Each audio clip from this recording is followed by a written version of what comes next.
Assalamualaikum warahmatullahi wabarakatuh. Jumpa kembali dengan saya Rudi di channel Ngulik Sejarah. Pada kesempatan kali ini saya akan mencoba menggantikan Mas Adi karena Mas Adinya sedang kurang enak badan. Dan sebelumnya saya mohon maaf jika pembawaan dan narasinya tak sebagus Mas Adi. Dan seperti biasa, yuk daripada kita lama-lama langsung saja kita masuk dalam ceritanya. Bismillahirrahmanirrahim. Terdengar getar telepon dari Nindya. "Halo Nin, ada apa lo telepon gua?" tanya Jessica. "Jess, nenek gua meninggal Jess." "Innalillahi. Terus sekarang lo di mana Nin? Keluarga lo juga gimana?" tanya Jessica dengan khawatir. "Keluarga gua baik-baik aja Jess. Gua mohon sama lo, tolong datang ke sini ya. Gua butuh lo Jess," pinta Nindya. "Oke Nin, nanti gua kesana bareng yang lainnya ya. Lo Sherlock aja ya." Begitulah percakapan melalui telepon yang dilakukan oleh Jessica dan juga Nindya pada pukul 12 malam. Jessica Dwi Anggara, seorang mahasiswi dari Universitas Raden Wijaya dari Fakultas Jurnalistik. Dia merupakan lulusan dari SMA Garuda Bakti. Sekarang adalah jam istirahat. Jessica berlari dengan cepat menuju kantin untuk menemui sahabat-sahabatnya. Sesampainya di kantin, dia melihat mereka sedang duduk menungguinya. Dia langsung menghampiri mereka dan kemudian Jessica mengatur pernapasannya. "Lu kenapa sih Jess? Kok kayak orang panik gitu?" tanya Alan sambil memberikan segelas air putih. "Nindya, neneknya meninggal," jawab Jessica sambil mengatur nafasnya. "Hah? Terus gimana keluarga dia?" "Duh, gue jadi kasihan dengan Nindya," jawab Rika. "Di mana tempat tinggal neneknya?" tanya Kelvin. "Semalam sih dia sudah share lokasinya. Nah, itu kayaknya daerahnya kayak hutan gitu," jawab Jessica. Kemudian menunjukkan lokasi yang dikirim oleh Nindya. "Oh, iya, ini mah daerah yang hutan-hutan gitu," jawab si Kelvin. "Lo yakin neneknya tinggal di hutan?" tanya Kelvin sedikit ragu-ragu. "Entahlah, tapi kan lokasinya udah dikirim. Ya berarti emang benar di situ tinggalnya," jawab Jessica. "Ya udah, lusa kita berangkat ya ke sana. Nanti gua ajak yang lainnya," jawab Ihsan dengan santai. "Tapi kok gua merasa ada yang aneh ya?" jawab Lisa dengan nada pelan. "Maksudnya?" jawab Ihsan sambil mengerutkan keningnya. "Ya, gua merasa ini seperti sebuah jebakan," jawab Lisa dengan ragu-ragu. "Jangan suudon, netting terus lo," jawab Kelvin. "Ih, kan cuma firasat gua doang," jawab Lisa dengan cuek. "Udah nih ya, dia itu kan teman kita. Mau gak mau kita harus ke sana. Setuju?" ujar Alfian dengan tenang. "Nah, gua setuju tuh sama si Alfian," jawab Kelvin. "Duh, jangan kesana deh. Gua takut di sana ada apa-apa," jawab Lisa sedikit takut. "Ah, lebay lu. Udah sih, tenang aja," jawab Kelvin. "Nah, kita sekalian camping di hutan. Kan seru tuh. Lagian juga kan belum tentu kita langsung nemuin rumahnya kan. Nah, ya udah kita bangun tenda dulu dan besoknya kita baru ke sana. Gimana?" jawab Rika penuh semangat. "Nah, tumben tuh si Rika pintar, hehe," jawab Alfian. Lo pikir gua selama ini beko?" jawab Rika dengan nada sedikit tinggi. "Lo sendiri loh yang ngomong, bukan gua ya," jawab Alfian sambil mengangkat kedua tangannya. Udah, intinya lusa kita ke sana dan ajakin tuh yang lainnya, suruh pada buat tenda," jawab Jessica. "Yaudah ah, gua mau masuk ke kelas dulu. Sekarang itu jam mata kuliahnya Mr. Tommy. Kalau gua telat, yang ada kena masalah lagi deh," jawab Alfian. Gua juga ya," ujar Ihsan. "Yaudah sana," jawab Kelvin dengan santai. Alfian pergi dan meninggalkan mereka semua. Kelvin, Rika, dan Jessica memanglah satu fakultas, yaitu Fakultas Jurnalistik. Sedangkan Alfian merupakan Fakultas Hukum dan Lisa Fakultas Psikologi. Lisa hari ini jam mata kuliahnya Mrs. Indri. Namun beliau berhalangan tidak dapat hadir dikarenakan anaknya sedang menjalankan proses pernikahan. Sedangkan Kelvin, Rika, dan Jessica sengaja tak masuk ke jam mata kuliah saat ini, yaitu jam mata kuliah Mrs. Herni, dikarenakan mereka bosan dengan mata kuliah tersebut. Dan pada akhirnya mereka memilih untuk membolos. Mereka masih berada di kantin. Mereka terus berbincang-bincang sambil meminum kopi susu dan juga makanan yang mereka pesan. Lo tahu kan si cupu murid baru itu? Ujar Rika sambil memakan siomay. Iya tahu, kenapa? Jawab Jessica. Namanya siapa sih? Tanya Rika. Liana, jawab Jessica dengan cuek. Nah iya, kok tuh anak terlalu diem banget ya? Gua jadi curiga deh sama dia, jawab Rika. Sudonya si Lisa kayaknya menular ke lo deh, ujar Kelvin sambil mengkerutkan keningnya. Ih, apaan sih Vin? Garing banget lo, jawab Rika dengan jutek. Gua lagi diem tetap aja kena, jawab Lisa dengan sabar. Tiba-tiba dari belakang, tangan Jessica ditarik oleh seseorang yang ternyata itu adalah Liana. Mereka terkejut dengan kehadiran Liana. Liana langsung membawa Jessica pergi begitu saja. Tuh anak gak sopan ya, main bawa anak orang aja, ojeh Rika. Liana membawa Jessica berada di tempat yang cukup jauh dari tempat teman-temannya. Tatapan Liana yang begitu misterius dan juga menakutkan membuat Jessica hanya bisa terdiam tak berkata sedikit pun. Gua minta sama lo, jangan pergi ke sana, Jess, ujar Liana dengan wajah yang serius. Hah? Maksud lo? Kemana? Tanya Jessica dengan nada yang sedikit terbata-bata. Lo mau pergi ke hutan kan buat nemuin teman lo yang saat ini neneknya baru saja meninggal? Gua mohon jangan ke sana, Jess. Kenapa? Kenapa gua nggak boleh ke sana? Dia adalah sahabat gua dan gua harus ke sana karena saat ini dia sedang membutuhkan gua. Itu adalah jebakan. Jadi saya harap kamu harus menyayangi nyawamu. Jangan kau sia-siakan nyawamu, Jess. Jebakan? Jebakan apa maksud lo? Liana hanya diam dan kemudian dia pergi begitu saja meninggalkan Jessica. Boy, udah narik-narik anak orang sampai ke sini. Pulangnya nggak dibalikin lagi, ujar Jessica kepada Liana yang sudah cukup jauh kepergiannya. Jebakan? Jebakan apa sih maksudnya? Gumam Jessica. Singkat cerita, akhirnya mereka berangkat menuju hutan tersebut sejak pukul 8 pagi. Jumlah yang ikut pergi ke sana sekitar 20 orang. Mereka melewati sungai dan juga jalan-jalan yang cukup curam.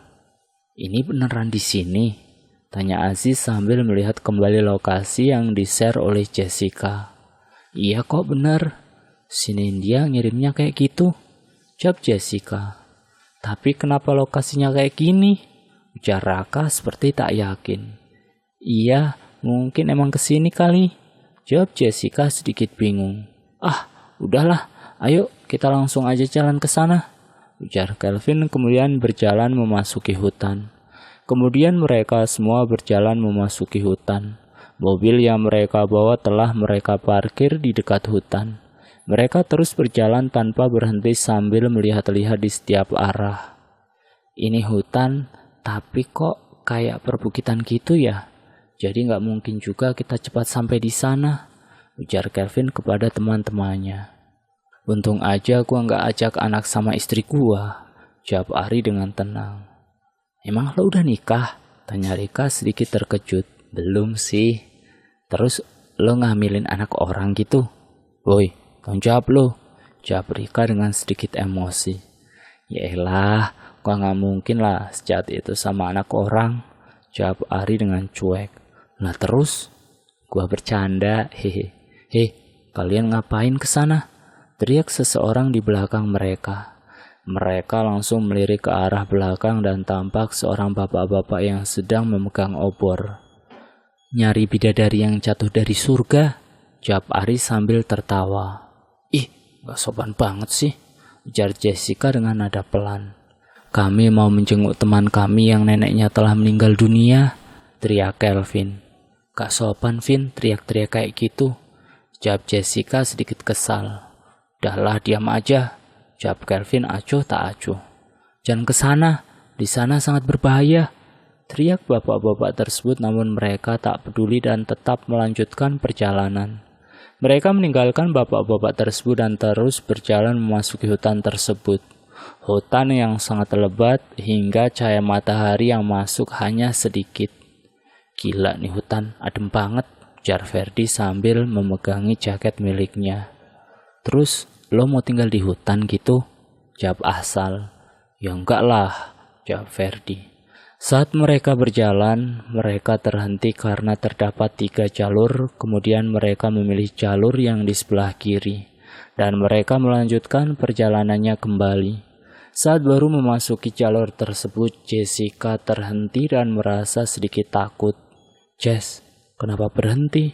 Tanya Ayunda sedikit bingung. Jessica terdiam karena melihat sosok kakek-kakek dan juga nenek-nenek yang sedang menyuruh mereka untuk ke sana. Wajah kakek dan nenek tersebut sangat pucat. Jessica langsung merasa takut karena melihat hal itu. Nah, itu ada kakek-kakek sama istrinya. Kesanalah yuk, siapa tahu dia bisa ngasih petunjuk ke kita. Ajak Febriana yang berjalan menuju kakek tersebut, namun Jessica menahan tangan Febriana. Kenapa Jess? Tanya Febriana. Kita salah jalur, jawab Jessica sedikit ketakutan. Itu udah ada orang di sana, masa iya salah jalur? Ah, ada-ada aja loh, jawab Febriana yang tak percaya dengan ucapan Jessica. Jangan Feb, jangan ke sana, jawab Jessica semakin takut.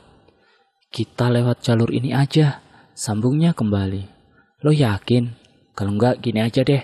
Siapa yang mau ikut Jessica, silahkan. Dan yang mau ikut gua, ya udah, ayo bareng sama gua. Jawab Febriana yang mulai kesal. Feb, jangan gitulah. Kita kan enggak boleh mencar-mencar kayak gitu. Bodoh ah, ya mau ikut gua, ayo cepetan kita ke sana. Jawab Febriana yang masih memaksakan kehendaknya. Sekitar 10 orang yang ikut bersama Febriana dan 10 orang lainnya ikut bersama Jessica. Jessica dan teman-temannya melewati jalur tengah dan Febriana di jalur kiri.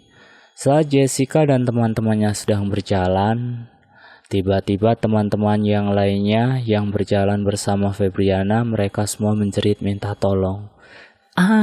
Tolong gua. Gua enggak mau mati. Jangan. Jessica dan teman-temannya menghentikan langkahnya dan hendak menghampiri mereka. Namun Jessica melarangnya. Itu mereka kenapa? Ujar Rizky sedikit panik. Kan udah gua bilang salah jalur. Malah gak dengerin gua sih, jawab Jessica dengan cuek.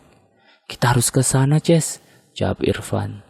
Jangan, Van, kita jangan ke sana. Kita lanjutin aja perjalanannya, jawab Jessica dengan wajah sedikit ketakutan. Saat melihat kakek-kakek dan istrinya, gua udah paham kalau mereka akan dibunuh karena kakek dan juga istrinya merupakan makhluk tak kasat mata, gumam Jessica. Mereka semua akhirnya melanjutkan perjalanannya kembali. Hari sudah mulai gelap. Akhirnya mereka mendirikan tenda di tengah hutan. Mereka menyalakan api unggun untuk menghangatkan tubuh mereka. Ayo sholat, udah pada sholat belum? Tanya Irfan kepada teman-temannya. Kebetulan tenda mereka cukup dekat dengan sungai, dan sungai di sana juga sangat jernih, jadi dapat digunakan untuk wudhu. Mereka merapikan tempat untuk sholat. Sebuah tikar menjadi alas untuk mereka sholat. Mereka semua sholat berjamaah. Hanya 3 orang yang tidak ikut sholat, yaitu 1 perempuan yang sedang halangan dan 2 pria yang non-muslim. Saat mereka sholat, tiba-tiba di saf belakang ada yang kesurupan dan 1 perempuan yang sedang tidak sholat juga mengalami kesurupan. Namun mereka yang masih sadar dalam menjalankan sholat tetap menjalankannya. Assalamualaikum warahmatullahi. Saat Irfan menengok ke sebelah kanan, tiba-tiba dia melihat di sebelah kanannya telah ada sosok wanita dengan darah di wajahnya dan wajahnya juga sangat hancur. Irfan langsung beristighfar dan teman-teman yang lainnya menolong teman mereka yang kesurupan. Irfan langsung bangkit dari tempatnya dan menghampiri teman-temannya. Irfan berusaha membantu teman-temannya yang masih kesurupan. Dan setelah beberapa lama, akhirnya mereka yang kesurupan menjadi pulih kembali. Mereka duduk bersantai berusaha untuk menenangkan pikiran mereka. Suasana menjadi lebih tegang karena 10 orang teman mereka telah mati di dalam hutan. Itu yang lainnya gimana? Masa iya mereka mati di dalam hutan? Tanya Anggi dengan air mata yang membasahi pipinya. Insya Allah mereka selamat, jawab Irfan berusaha membuat Anggi tenang. Jess, coba lo telepon siniin dia. Tempat tinggal dia di mana? Ujar Ari kepada Jessica. Udah gua telepon, tapi di sini sinyalnya nggak ada. Ya udah, besok telepon lagi aja. Sekarang yang cewek pada tidur di tenda, dan yang cowok kita harus berganti-ganti ya, ujar Kelvin kepada teman-temannya. Duh, gua mau jadi cewek aja deh, biar nggak ikutan jaga, ujar Alfian dengan santai. Dasar lo, reinkarnasinya Muhammad Fatah yang telah punah, jawab Ihsan dengan jutek. Muhammad Fatah itu siapa weh? Tanya Alfian dengan polosnya. Lu cinta Luna? Ah, dasar beko lo.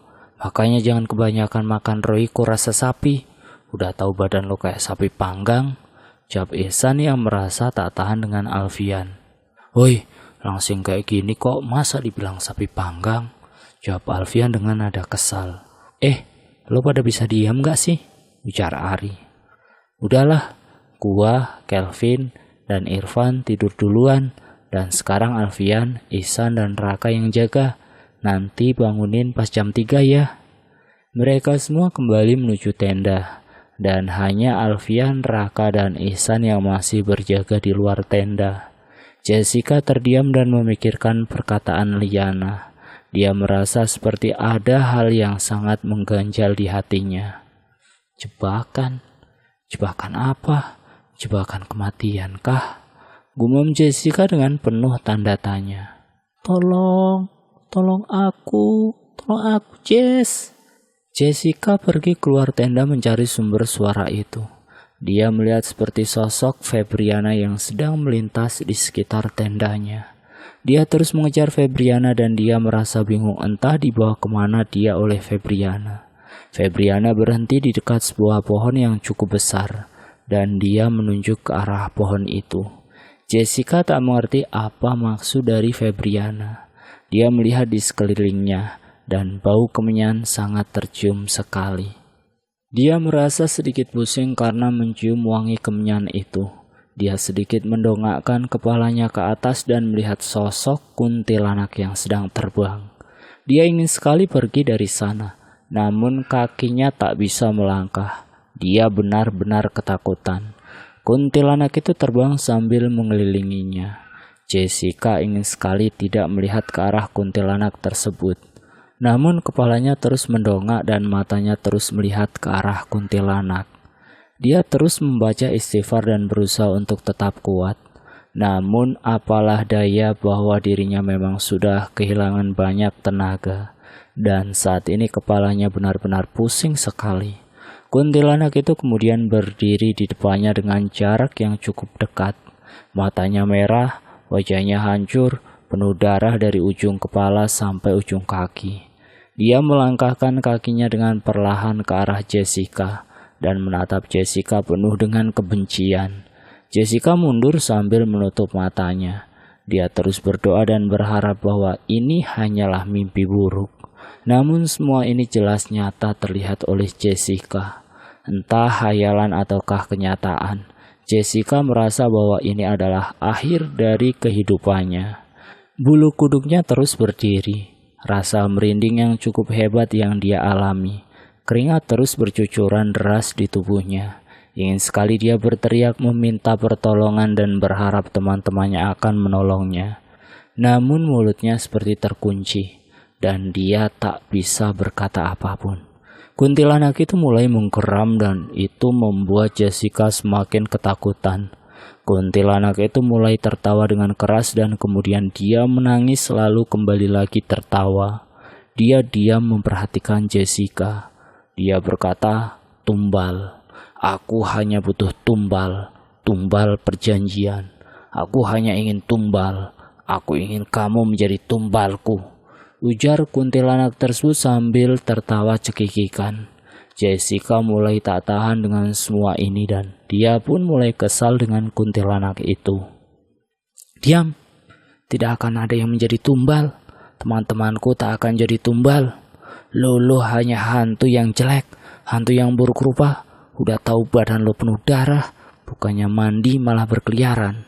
Dasar hantu jablay. Kasihan anak sama suami lo di neraka. Teriak Jessica yang sudah merasa tak tahan lagi dengan kuntilanak tersebut.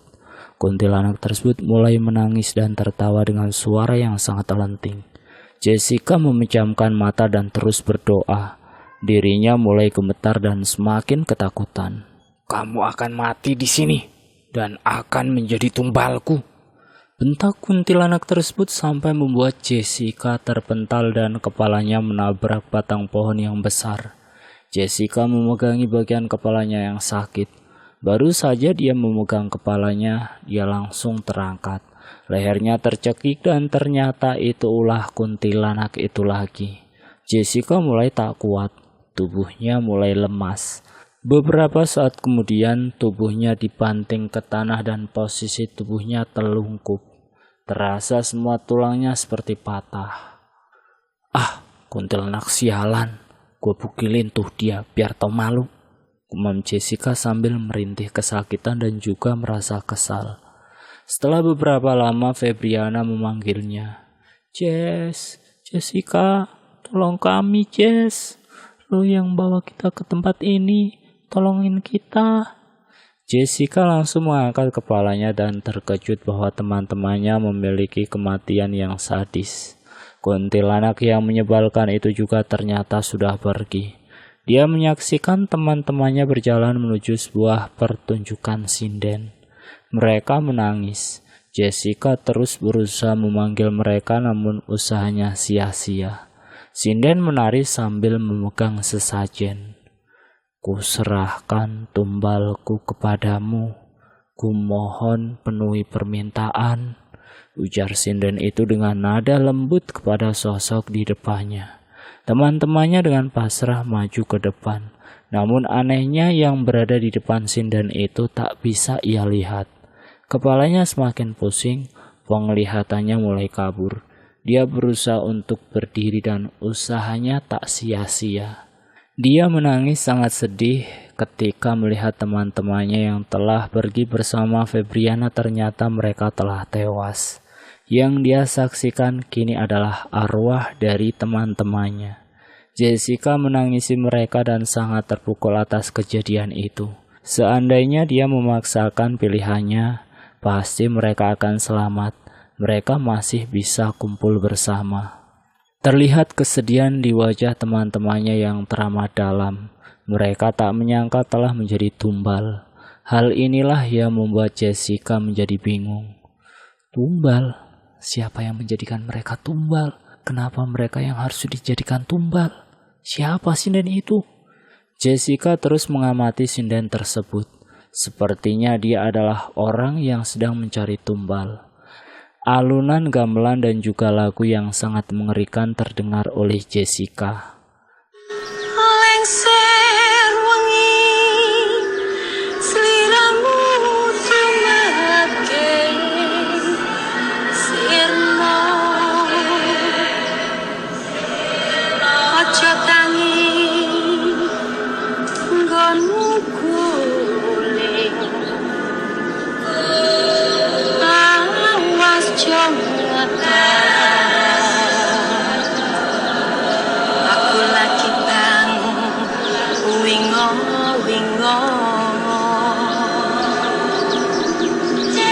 jin setan kang tak utusi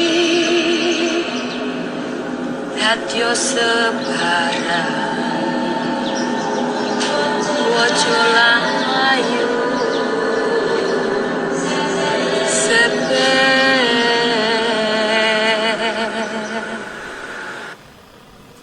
Dadanya semakin terasa sesak. Lagu yang tak dia suka justru kini dia dengarkan dan suaranya begitu lantang. Jessica, ujar seseorang di belakangnya. Jessica langsung memutarkan badannya dan ternyata di belakangnya terdapat Ari, Kelvin, dan juga Irfan. Mereka semua heran dengan yang dialami oleh Jessica. Mereka heran dengan apa yang terjadi dengan Jessica. Ditemukannya dalam keadaan pucat dan juga penuh ketakutan. Dia menghampiri Kelvin dengan mata yang sembab. Lo beneran Jessica kan? Lo bukan setan kan? Ujar Ari yang sedikit memundurkan langkahnya. Irfan paham dengan apa yang terjadi oleh Jessica, karena dia juga menyaksikan apa yang dilihat oleh Jessica. Namun tidak dengan Ari dan juga Kelvin. Mereka hanya melihat Jessica sedang berdiri di hutan sendirian dalam gelap gulita. "Jess, lo kenapa?" tanya Kelvin sedikit panik. "Vin, mereka sudah mati," jawab Jessica dengan lemah dan kemudian dia terjatuh di tanah. Mereka tersentak melihat Jessica yang tiba-tiba terjatuh.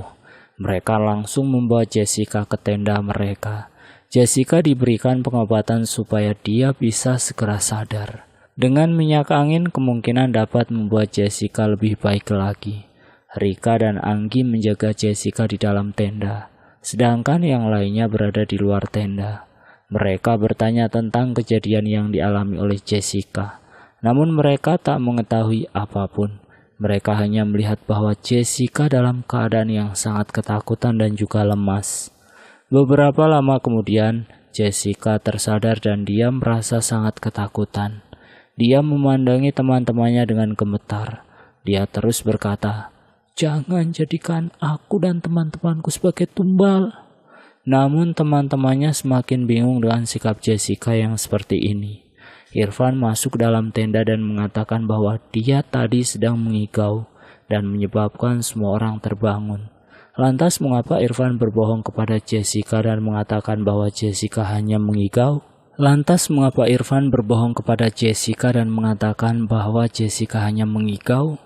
Singkat cerita, pagi mulai cerah. Namun hanya sedikit cahaya matahari yang masuk ke dalam hutan. Kejadian mengerikan telah menimpa mereka. 5 orang teman mereka telah hilang dari tenda. Kenapa mereka pada nggak ada?" tanya Kelvin dengan panik.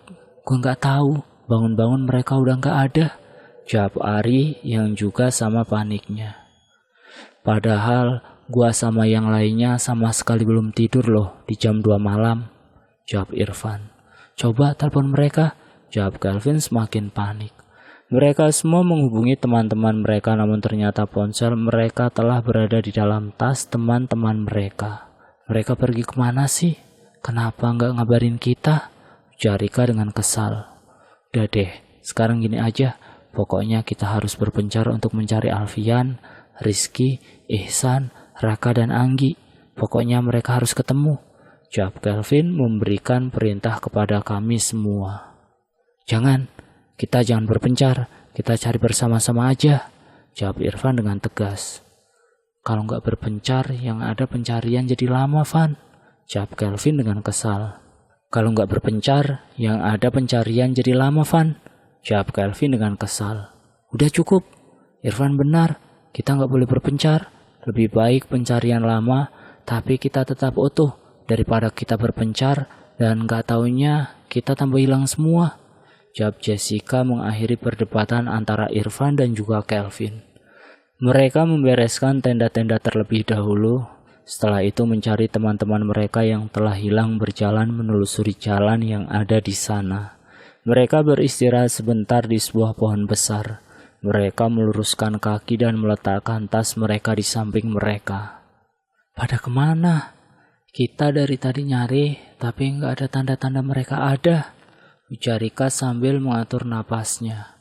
"Kita istirahat aja dulu, gua gak kuat jalan lagi," jawab Kelvin sambil memegang kakinya. Lo pada cium kayak wangi kemenyan gak?" ujar Ari sambil mengendus dan menambahkan tingkat ketajaman indera penciumannya. "Iya juga sih," jawab Jessica sedikit ragu-ragu dengan bau yang dia cium. "Lo pakai kemenyan kali," ceplos Irfan kepada Ari. "Enak aja lo, minyak wangi gua itu mahal dari Prancis tahu," jawab Ari dengan gayanya yang sombong. Sebuah cairan telah menetes dan menyentuh hidung Jessica. Dia memegang cairan tersebut dan dia langsung tersentak ketika melihat cairan itu. Dia mencium bau cairan yang telah menyentuh hidungnya dan ternyata itu adalah darah. Dengan spontan dia mendongakkan kepalanya ke atas dan melihat sebuah tangan yang telah menggantung di pohon tersebut. Tangan itu telah dilumuri darah dan membuat mereka langsung berdiri. Mereka mengelilingi pohon tersebut dan ternyata di sana terdapat sesajen dan telah disejajarkanlah kepala teman-teman mereka. Mereka semua syok melihat 15 teman mereka telah meninggal dalam keadaan mengerikan. Gak mungkin mereka meninggal seperti ini. Enggak, ini bukan mereka, teriak Rika dan kemudian dia menangis. Ari memegang pundak Rika dan berusaha membuatnya tetap tegar. Irfan melangkahkan kakinya mendekati kepala teman-temannya yang telah terpenggal dan tubuh yang telah terpotong-potong mengelilingi pohon besar tersebut. Jari jemari Irfan bergerak menyentuh rambut Ihsan. Namun dia mengurungkan niatnya dan menurunkan tangannya. Dan dia langsung menurunkan kakinya dan dia mulai menunduk. Astagfirullahaladzim, ucap Irfan sambil menangis. Jessica langsung menghampiri Irfan dengan langkah kaki yang gemetar. Dia menekukan kakinya dan duduk di sebelah Irfan. Dia menyentuh lembut bau Irfan dengan air mata yang mengalir dengan sangat deras. Irfan langsung memeluk Jessica dan jeritan tangisnya semakin terdengar sangat keras. Irfan memeluk Jessica dengan sangat erat dan Jessica juga membalas pelukannya sama seperti yang dilakukan oleh Irfan. Mereka semua menangis sedangkan Kelvin menatap mayat teman-temannya dengan wajah yang syok. Innalillahi wa inna ilaihi rajiun, ujar Irfan dengan nada yang gemetar dan juga sambil menangis. Kenapa mereka pergi secepat ini? Ujarnya kembali.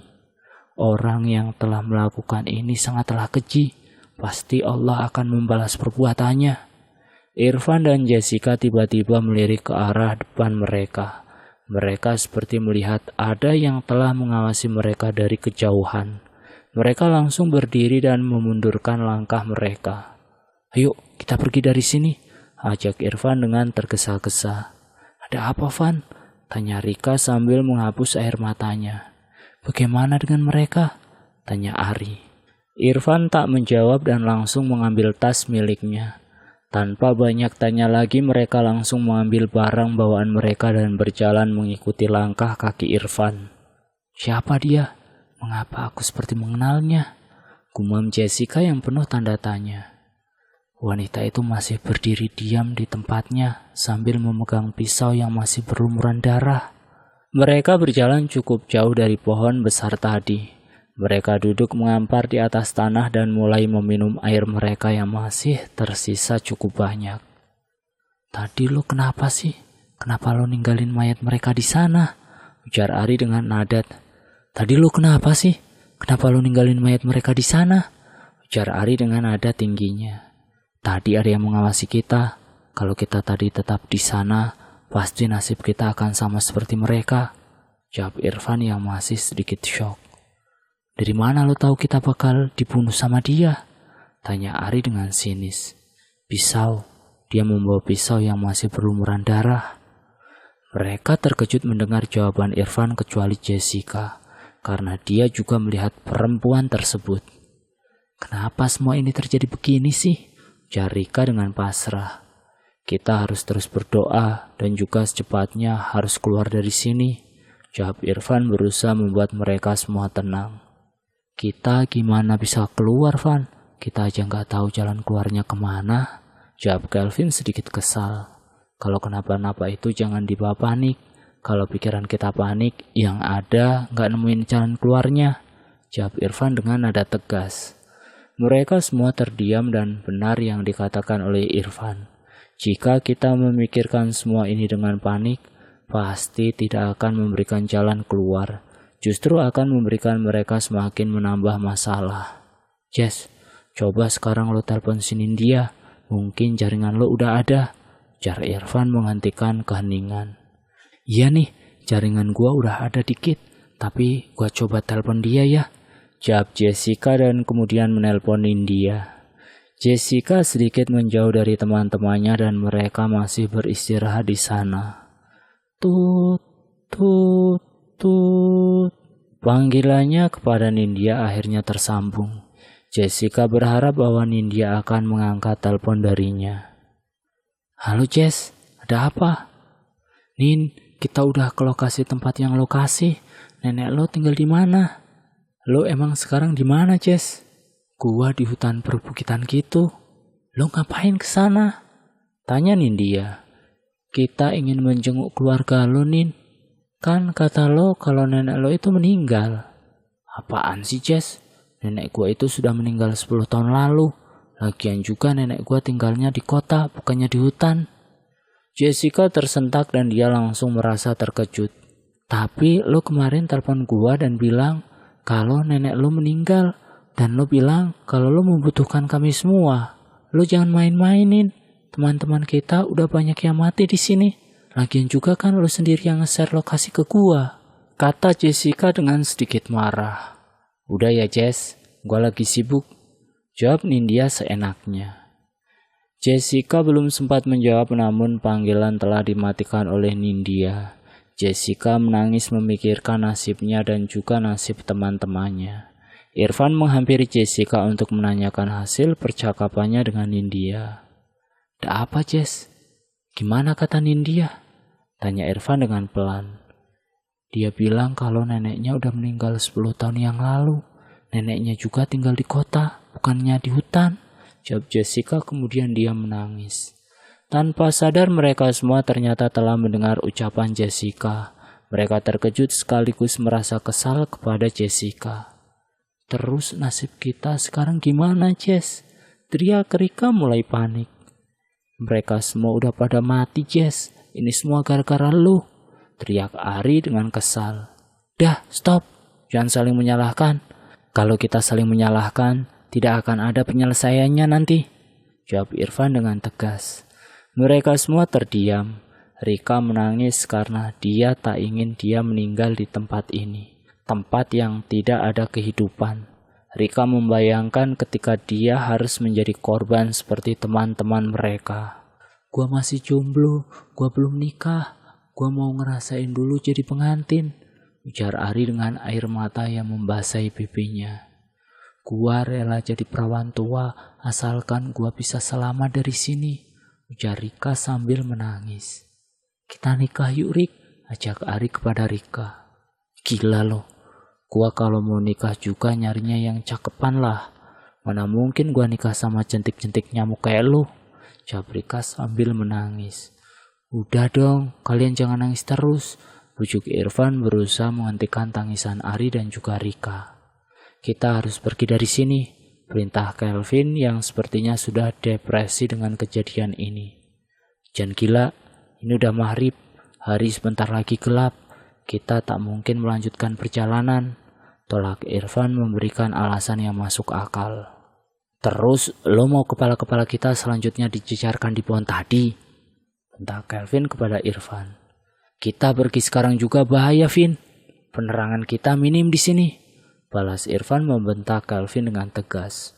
Stop, jangan ada yang teriak-teriak lagi. Ujar Jessica menghentikan perdebatan. Diam lo, ini semua juga gara-gara lo. Ujar Rika dengan tajam. Gua juga korban Rick. Kita ini udah dijebak. Diam lo, gua benci sama lo. Bentak Rika menukas perkataan Jessica. Mereka semua diam dan membuat suasana menjadi hening. Jessica terus menangis dan dia merasa bersalah dengan teman-temannya. Dia tak menyangka bahwa semua ini akan terjadi seperti ini. Dia teringat dengan perkataan Liana. Dia berkata jika dia telah dijebak, namun Liana tak memberitahukan secara detail kepada Jessica. Lo merasa gak sih? Kita aja sejak tadi gak nemuin bendera kuning. Kan biasanya kalau ada yang meninggal pasti ada bendera kuningnya kan? Tanya Ari memecahkan keheningan di antara mereka. Benar juga ya. Di sini juga kita nggak nemuin warga yang lewat. Di sini juga nggak ada pemukiman warga. Jawab Irfan yang juga merasakan keanehan itu. Orang juga nggak mungkin kuat tinggal di hutan lebat kayak gini. Kurangnya cahaya matahari, semua selalu gelap, baik siang maupun malam. Sambungnya kembali. Lo ingat nggak bapak-bapak yang melarang kita masuk ke sini? Sepertinya beliau memang tahu kalau tempat ini bahaya, tapi kita malah tetap masuk ke sini, ujar Kelvin. Tempat apaan ini? Tanya Rika yang berdiri dan sedikit melangkahkan kakinya. Dia tersentak karena melihat tengkorak di atas batang pohon yang tak jauh dari mereka. Tengkorak itu sepertinya kepala manusia yang sudah lama berada di sini. Tengkorak itu terdapat sesajen di dekatnya. Rika langsung terjatuh dan membuat mereka menjadi terkejut. "Rik, lo kenapa?" tanya Kelvin dengan panik. Rika tak berkata apapun, namun tangannya menunjuk ke arah yang dia lihat. Mereka semua mengikuti arah tangan Rika dan membuat mereka semua menjadi terkejut. "Kita pergi ke tempat lain," perintah Irfan, dan mereka semua mengikuti perintahnya. Mereka semua berjalan dengan cepat menjauhi tempat itu. Mereka terus berjalan sejauh mungkin. Mereka memang sudah tidak kuat lagi untuk berjalan. Namun demi nyawa mereka rela berjalan sejauh mungkin. Kini mereka sudah berjalan sangat jauh dari tempat tadi. Mereka memilih untuk beristirahat dan mendirikan tenda. Mereka semua memutuskan untuk tidak tidur dan membiarkan mata mereka tetap terjaga. Irfan dan semua teman-temannya melakukan tayamum untuk melakukan sholat Isya. Seperti biasa, Irfan menjadi imam dalam sholat mereka.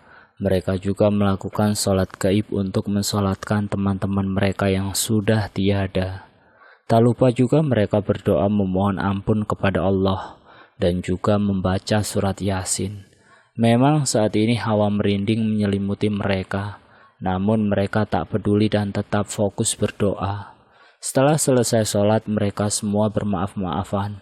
Mereka semua berpelukan sambil menangis histeris. Mereka tidak bisa membayangkan jika salah satu dari mereka akan meninggal atau mungkin semuanya.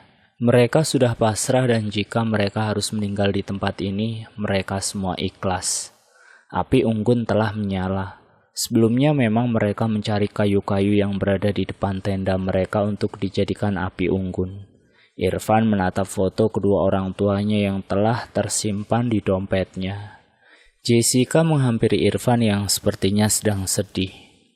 "Van, lo pasti selamat kok dari sini. Kita semua akan selamat dan bisa bertemu dengan orang tua kita lagi," ujar Jessica dengan lirih. "Gua selamat ya, alhamdulillah. Kalau nggak selamat juga ya berarti memang takdir gua untuk pergi menyusul almarhum Abi dan juga almarhumah Umi," jawab Irfan meneteskan air mata sambil tersenyum kecil. "Orang tua lo udah..." "Iya Jess, orang tua gua sudah meninggal saat gua masih SD. Selama ini gua diangkat oleh keluarga yang sangat baik. Gua udah anggap orang tua angkat gua sebagai orang tua kandung gua sendiri. Walaupun gua tahu kalau orang tua kandung gua yang sebenarnya udah meninggal," jawab Irfan berusaha untuk tetap tegar. "Innalillahi, gua minta maaf ya Van. Gua nggak bermaksud buat lo sedih," jawab Jessica dengan rasa bersalahnya. "Gak kenapa-napa Jess, tenang aja kok," jawab Irfan sambil tersenyum. "Gua sebenarnya gak rela meninggal di sini. Mayat gua gak akan ada yang ngurusin. Mayat gua gak disolatin. Mayat gua juga gak akan dikubur. Kita pasti akan selamat Van. Gua akan menukarkan nyawa gua demi keselamatan kalian," jawab Jessica yang berniat menebus kesalahannya. "Jangan Jess, kita harus keluar dari sini bersama-sama," larang Irfan yang tak ingin Jessica melakukan itu.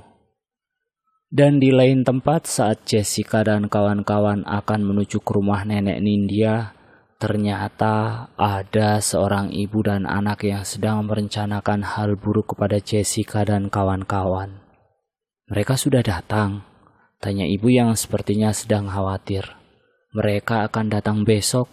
Ibu tenang aja, kita akan mendapatkan mereka," jawabku berusaha menenangkan ibu. "Persiapkan semuanya. Tumbal harus segera kita berikan supaya kekayaan kita terus bertambah. Ibu tenang saja, tumbal kita ada banyak, kita akan kaya," Mereka juga adalah orang-orang yang sangat kubenci, Bu. Yaudah, kamu siap-siap sana. Aku pergi menuju ruang sesajen. Aku siapkan kembang 7 rupa, dupa, kemenyan, dan tak lupa aku menggantikan pakaianku dengan pakaian sinden. Aku merasa senang karena dia mengajak mereka semua yang telah menyakitiku. Aku tak akan puas jika mereka tak mati juga. Aku hanya ingin mereka mati di tanganku. Dendamku ini masih belum terbalaskan, dan besoklah dendamku akan sedikit terbalaskan. Setidaknya 20 tumbal dapat membuat keluargaku menjadi senang. Aku benci dengan mereka. Aku juga benci dengan Jessica. Dia merebut apa yang aku suka.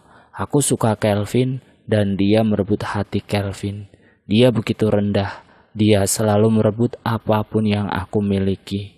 Teman-temannya juga dulu adalah teman-temanku. Mereka semua berubah setelah datangnya Jessica ke sekolahku. Dia rampas semua yang seharusnya menjadi milikku. Dia ambil begitu saja. Dia merebut aku menjadi rendah di mata semua orang. Kelvin yang dulu juga mencintaiku, kini dia mencintai Jessica. Apa cantiknya dia? Hanya modal make up saja sudah membuat Kelvin terpanah olehnya. Keluargaku kini sudah bangkrut. Ayahku sudah bingung harus melakukan apa lagi. Ibu menyarankan kepada ayah bahwa mereka harus bersekutu dengan setan supaya mereka mendapatkan harta yang berlimpah. Awalnya ayah tak mau, tapi karena ibu mengancam akan menceraikan ayah akhirnya setuju untuk bersekutu dengan setan. Hutan ini adalah peninggalan kakekku. Kakek tinggal di hutan ini. Kakekku dulu adalah seorang dukun. Tempat ini mulai angker karena banyak yang tak bisa kembali setelah masuk ke hutan ini. Persekutuan orang tuaku berjalan lancar. Kami menjadi sangat kaya setelah melakukan persekutuan itu. Setidaknya apapun bisa aku beli termasuk juga Kelvin. Jessica telah mengambil hati Kelvin, maka dia harus mengembalikannya dengan nyawanya. Aku akan merasa puas jika aku sendiri yang membunuh Jessica. Dia harus aku musnahkan sebelum dia menghancurkan hidupku. Menjadi orang yang berpura-pura baik sangatlah mudah. Membodohi orang baik juga sangat mudah. Mereka tak tahu bahwa di balik wajah ini terdapat wajah kebencian yang ingin merenggut nyawa mereka. Dan cerita kembali kepada Jessica dan kawan-kawannya. Mereka terus berjalan dan mencari buah-buahan untuk mereka makan. Namun mereka belum juga menemukannya. Perut mereka sudah sangat kelaparan. Makanan dan minuman persediaan mereka juga sudah habis. Tenaga mereka sudah mulai berkurang dan membuat tubuh mereka menjadi lemas. "Van, nih jalan keluarnya kemana sih?" tanya Ari yang sudah mulai kesal. "Gua juga gak tahu, Ri," jawab Irfan dengan pasrah. "Ah, sakila kalau gua terus ada di sini," teriak Rika meluapkan kekesalannya. "Jangan jadi Tarsan deh, lu diam aja," kata Kelvin dengan ketus. Setelah beberapa lama mereka berjalan, mereka beristirahat dahulu di bawah pohon yang besar dan merebahkan tubuh mereka di sana. "Jess, lu sakit?" tanya Irfan memberikan perhatiannya kepada Jessica. "Enggak kok," jawab Jessica sambil tersenyum kaku. "Jess, coba deh lu telepon tim SAR. Lu bilang kalau kita tersesat di hutan ini supaya mereka bisa langsung mencari kita," kata Ari memberikan ide kepada Jessica. "Emang lu lihat waktu pertama kali kita kesini ada pos tim SAR? Gak ada kan?" kata Rika dengan jutek. "Iya juga sih," jawab Ari ragu-ragu. "Di sini juga masih gak ada sinyal," kata Kelvin yang sedang berdiri mencari sinyal. "Ya udah, kita mati kelaparan di sini," kata Rika dengan santai. "Jangan asal ngomong," kata Irfan memperingatkan Rika. "Emang benar kan?" jawab Rika sedikit jutek. "Lo bisa diam gak? Kalau enggak, lebih baik lo pergi dari sini deh. Gak usah deket-deket kita lagi," kata Kelvin dengan kesal. Keheningan terjadi di antara mereka setelah perdebatan panjang dari mereka. Hutan yang sangat lebat, minimnya cahaya matahari bisa masuk dalam sela-sela pohon. Hanya ada kepasrahan dari mereka. Mereka sudah pasrah jika memang harus meninggal di tempat ini. "Van," panggil Jessica sedikit gemetar. "Ya." "Penari yang kemarin di bawah pohon itu siapa, Van?" tanya Jessica dengan mata yang berkaca-kaca. "Penari? Ah, lo mimpi kali, Jess," jawab Irfan menyembunyikan kebenarannya dari Jessica. "Gua nggak mimpi, Van. Gua ingat banget sama Miska yang brengsek itu. Itu tuh nyata dan bukan mimpi," kekeh Jessica. Irfan hanya diam dan tak menjawab ucapan Jessica. "Itu beneran kan, Van?" tanya Jessica berusaha meyakinkan dirinya. "Jawab gua, Van," kata Jessica yang terus mendesak Irfan. "Lo bisa diam gak sih? Kalau dia gak mau ngomong ya biarin aja. Jangan bisanya maksain orang," kata Rika sedikit emosi. Julid banget sih lo. Mending lo pergi sana," kata Ari yang memarahi Rika. "Lagian temen lo tuh bawel banget," kata Rika kemudian memutarkan bola matanya ke atas. "Udahlah, jangan pada ribut. Kalau ribut terus, yang ada gak akan menyelesaikan masalah. Kita harus nyatu. Kita harus bisa nyari jalan keluar bersama-sama," kata Kelvin sebagai penengah. "Widih, tumben lo bijak, Vin. Kesurupan apa lo?" tanya Ari sambil tertawa. "Apa sih?" jawab Kelvin dengan jutek. Setelah beberapa lama mereka berjalan, mereka memutuskan untuk beristirahat di bawah pohon yang besar. Ari menyandarkan tubuhnya di batang pohon yang besar itu. Dia terkejut saat sesuatu telah menusuknya.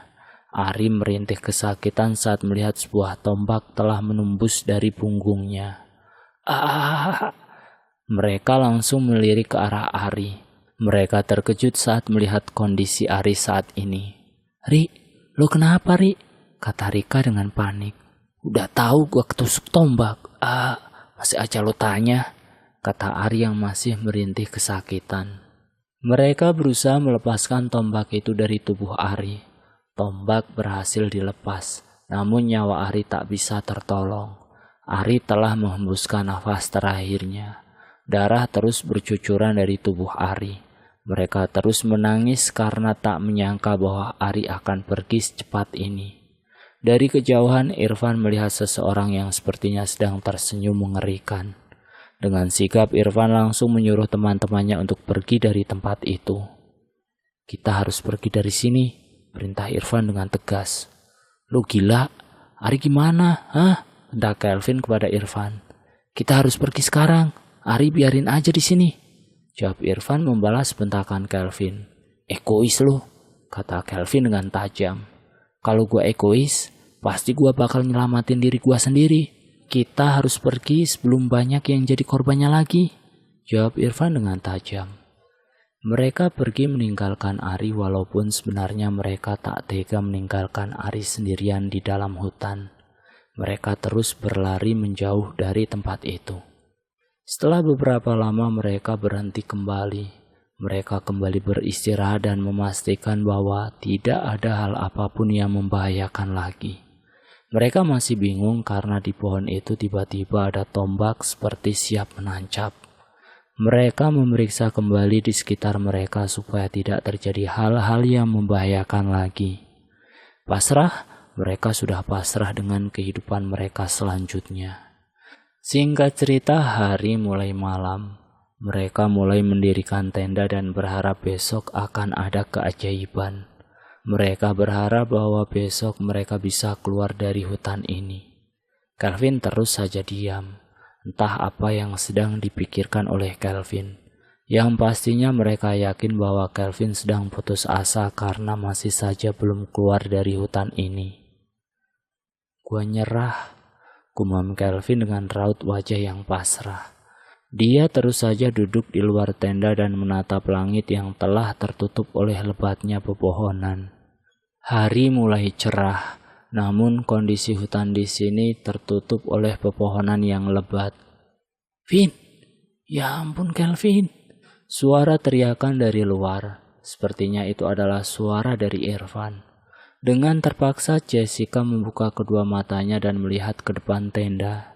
Dia terkejut karena melihat Kelvin telah tergantung di bawah pohon yang sangat besar. Kelvin menggantungkan dirinya di dekat tenda. "Kelvin!" teriak Jessica sambil menangis histeris. Dia tak menyangka bahwa orang yang sangat berarti dalam kehidupannya kini telah pergi meninggalkannya. Irfan berusaha melepaskan tali yang menggantung di leher Kelvin. Talinya berhasil terlepas dari batang pohonnya. Sesegera mungkin mereka membuka ikatan tali yang berada di leher Kelvin. Jessica memeluk erat tubuh Kelvin. Dia terus menangis histeris sambil berteriak menyebut nama Kelvin. Rika berusaha menenangkan Jessica. Dia terus mengelus punggung Jessica sebagai bentuk perhatiannya kepada Jessica. Irfan melihat sepucuk surat di genggaman Kelvin. Dia langsung mengambilnya. "Ada surat, Jess," kata Irfan sambil menyodorkan surat itu. Jessica langsung mengelap air mata yang telah membasahi pipinya. Kemudian dia langsung membuka surat dan membaca isi surat itu. "Aku sayang sama kamu, Cak.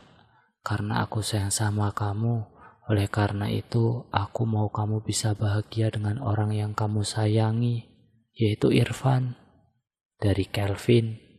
Jessica meremas surat itu dan kemudian dia memeluk Kelvin kembali sambil menangis histeris. "Lu salah paham, Vin. Gua sayang sama lu," teriak Jessica yang masih menangis. "Jess, udah, ayo kita pergi," kata Irfan dengan pelan. "Terus Kelvin gimana?" tanya Jessica dengan nada yang tinggi. "Kita bawa bantuan, entah tim SAR ataupun warga setempat. Setidaknya kita bisa selamat dulu dari hutan ini." Jessica diam sambil memandangi wajah Kelvin. Irfan langsung mengangkat jasad Kelvin dan meletakkannya di depan tenda. Irfan telah memberikan beberapa kain sebagai selimut untuk Kelvin. Jessica langsung memeluk Irfan. Dia langsung menumpahkan semua rasa kesedihannya kepada Irfan. Jessica masih belum bisa menerima kepergian Kelvin. "Kita beresin barang bawaan kita dan kita harus pergi dari sini," kata Irfan meyakinkan Jessica. Jessica mengangguk dan dia langsung pergi menuju tendanya. Langkahnya mulai terhenti ketika dia baru saja sadar bahwa Rika tak ada di antara mereka. "Rika mana?" tanya Jessica kemudian mengedarkan pandangannya untuk mencari Rika. Irfan langsung tersentak pelan dan kemudian dia juga mengedarkan pandangannya untuk mencari Rika. "Udah, kita beresin dulu, baru kita cari Rika," kata Irfan dan dia langsung pergi ke tendanya. Jessica khawatir dengan keadaan Rika. Dia takut Rika dalam bahaya. Setelah selesai membereskan semua barang-barang mereka, Irfan langsung menarik lengan Jessica dan mengajaknya pergi dari tempat itu. Mereka terus berlari kembali walaupun mereka sendiri tak tahu apakah jalan yang mereka pilih itu benar atau tidaknya. Mereka tersentak saat melihat banyak sekali mayat-mayat berserakan di sana. Jessica mulai gemetar. Dia langsung dipeluk oleh Irfan dan diajak pergi olehnya. Setelah berjalan cukup jauh, mereka melihat sebuah cahaya. Dengan semangat mereka berlari mendekati cahaya itu. Karena mereka yakin bahwa itu merupakan jalan keluar untuk mereka. Semakin lama, semakin dekat dengan cahaya itu. Dan ternyata mereka benar.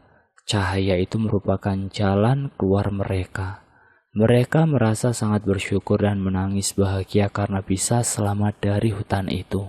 Mereka berdua langsung berpelukan dengan erat.